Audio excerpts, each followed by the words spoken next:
Ito na ata ang isa sa invention na terror para sa mga gagamba. Ang aparato ay ginawa para kumolekta ng sapot sa katawan ng gagamba. At mas pinaterror pa yan dahil sa mas pinagaan pa ang trabahong kolektahin ang sapot sa pamamagitan ng automatic web spider collector na ito, na kapag na-detect ng sensor ang gagamba, usa itong pipihit pa itaas upang ubusin ang sapot na nasa katawan ng kaawa-awang gagamba.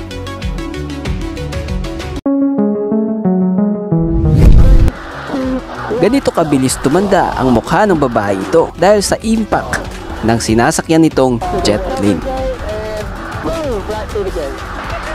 Makikita sa mukha ng mga nagsasanay na piloto na hindi madali ang kanilang ginagawa. Isa itong nakakatawang eksena sa isang TV game show sa Japan. Kahit sino naman siguro, ganito din ang magiging reaksyon kung hindi mo alam ang nasa loob ng kahon.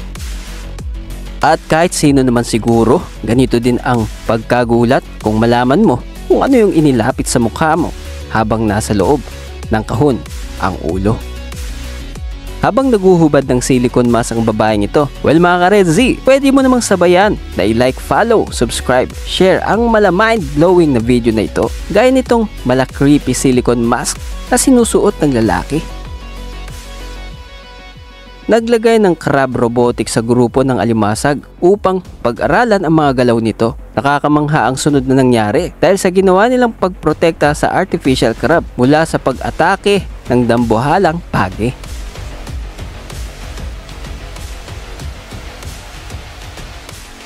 Nakuhaan ng video kung paano sumagip ang butike sa kanyang kaibigan mula sa pag-atake ng makamandag na ahas.